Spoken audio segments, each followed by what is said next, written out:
Hey guys, okay, for our last in this series of videos, we're going to talk about our last level of defense, which is the hips. So, being able or having to sprawl is a last-ditch attempt to not end up on the bottom in a street fight. We don't want sprawling to be our number one defense. If sprawling is my number one defense, it means I have no game up until it's the last ditch effort, okay? Until things are vital. So we want to stop it as early as possible. You know, but sometimes we don't do everything right. Like I said, it's one thing if it's a one-on-one encounter and you kind of have the person in front of you and you can maintain distance. It's another thing when it's a one-on-one encounter that suddenly becomes a two-on-one encounter as somebody blindsides and now you're trying to stay on your feet against the person you didn't see coming.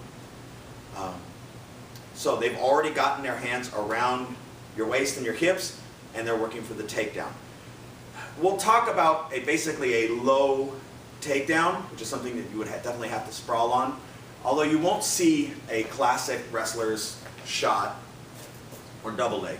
Not that it doesn't happen, but it's not very common, and street conditions aren't very conducive to it, and it's not the go-to for just your normal brawler. What happens is the two of us are arguing, and then both guys start swinging. He doesn't like getting hit in the face, and he just tucks his head in and blasts in right here, and he gets his arms all the way around.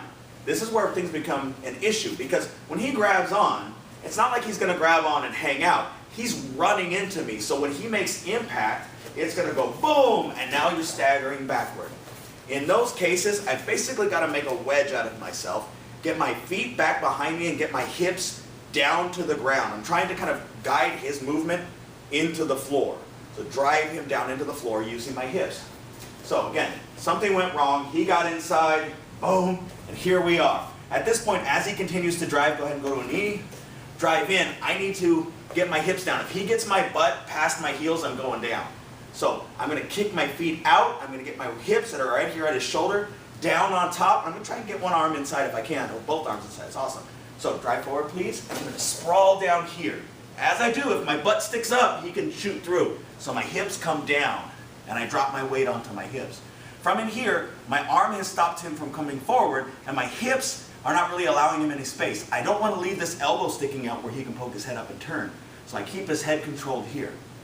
Now, because we're not grappling, I don't want to hang out here. I'm going to post on the back of his head and his arm here. Go ahead and put your hand on the floor. I'm going to put all my weight on and basically tripod on him as I circle here. If I just stand up from this position, right here, there's nothing to stop him from just grabbing onto the first thing he sees, which is my leg, and finishing that takedown. So, one more time. We're talking, he blitzes in, boom, he hits. I sprawl my hips down. I post on his head and his tricep. I tripod up, and I circle towards the arm I have control of. From here, best bet, thank you, is to beat it. If the situation calls for it, I may have to up the intensity of the engagement, but you'll have to make that call in real time. So, we have a collection. We have our fundamentals of what not to do.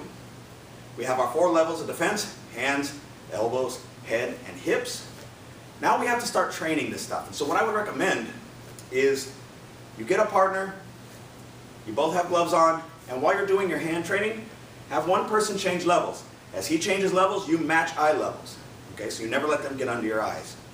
And then you can start to put the stuff in. Move in slowly with this.